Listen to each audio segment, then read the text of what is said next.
Hi there, my city slingers. I hope you're doing incredibly well. Thank you for checking out RedLightGreenLight Reviews. It's Ryan here with another hotel review, and this time we are heading to the Orchard Road shopping district in Singapore with Hotel Jen Tanglin. As always with my stays here incognito, so as not to influence the experience during my stay.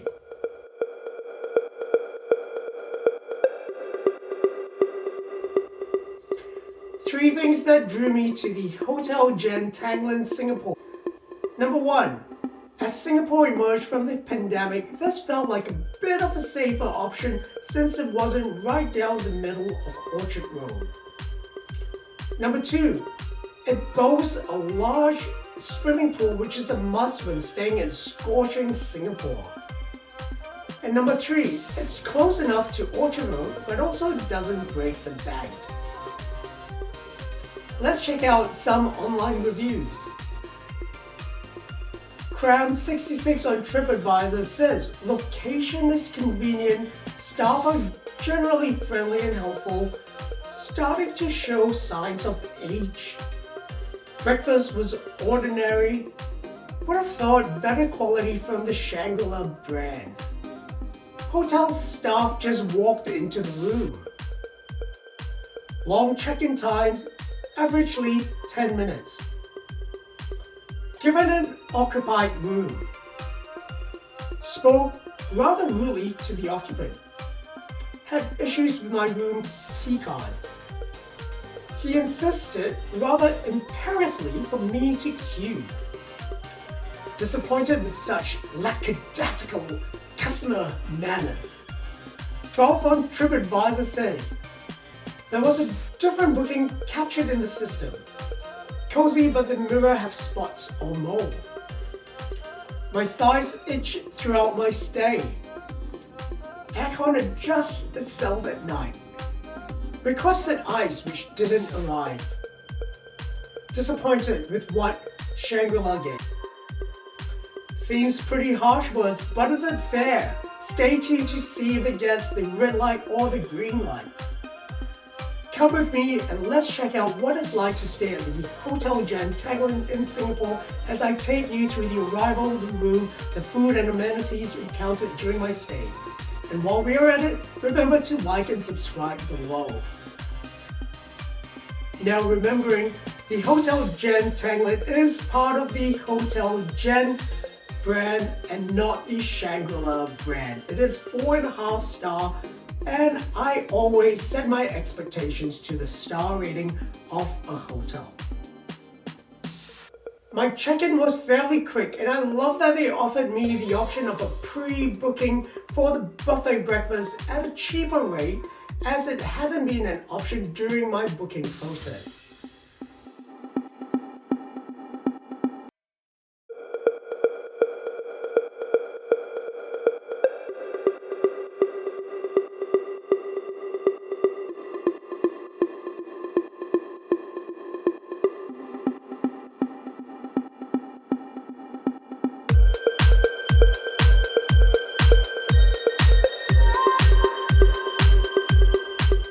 Though the corridors and accommodation was slightly dated in appearance, it was still extremely clean. And while compact, the room still had enough room for a built-in daybed, which would be perfect for a couple with a small child.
It was also great that there were numerous multi-country power points and wall plugs with USB ports built into the walls, something even most 5-star hotels don't seem to offer. And I love that there was, in the ensuite, a ledge and recessed shelving available for my toiletry bag.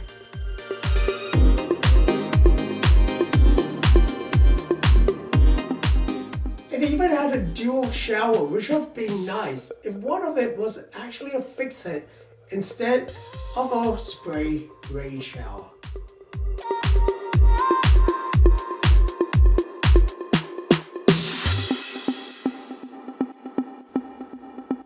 The room also came with toothbrushes, which isn't usually a thing offered in many hotels. This was great as my electric toothbrush head had just broken in the journey across. And the minibar is very basic with the most ordinary freeze-dried sachet coffee and teas. Amenities though is still included slippers and in-room drinking water.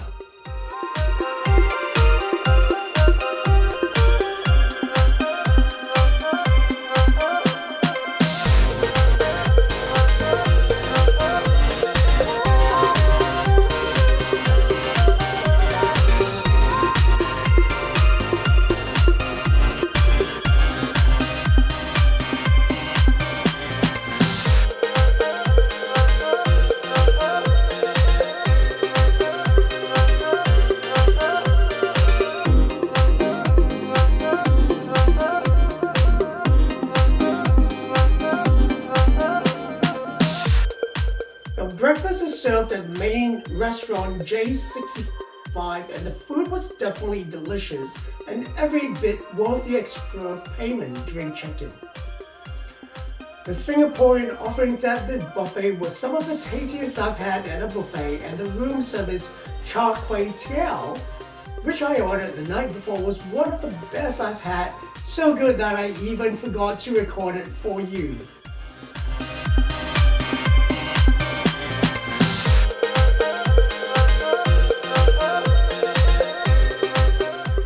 Now that's a cute takeaway counter called Jen's Kitchen for drinks, cakes, coffees, and snacks, and meeting up with someone.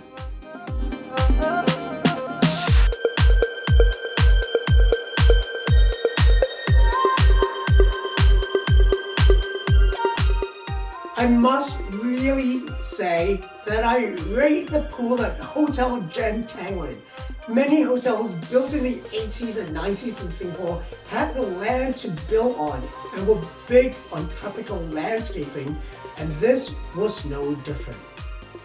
This was originally the Traders Hotel many years ago.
Many hotels from the 90s in Singapore also knew how to fit out a health club and spa.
Our club and spa even has an indoor jacuzzi as well as separate sauna and spa rooms, something you hardly see anymore in newer properties.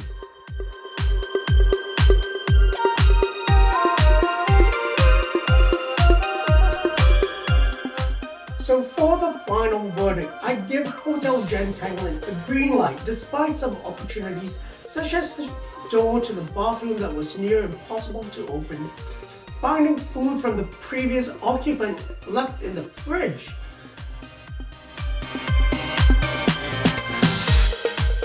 TV controls that were finicky with some channels not working,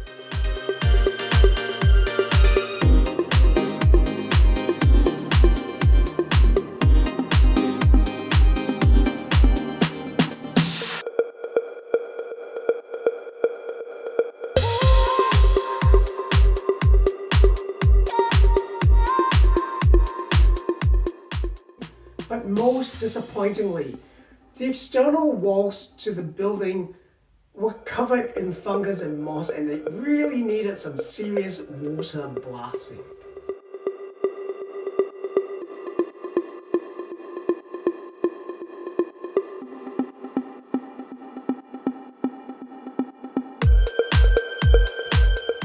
Still, the proximity to the new MRT station and its adjacency to the mall makes it an ideal hotel for a Singapore sojourn. I hope you have enjoyed this review. This is another Red Light, Green Light Hotel review. Subscribe below so you don't miss out on any updates, and do comment below because I want to know what your experience was if you've stayed here before. And who knows, your comments might make it into our next video.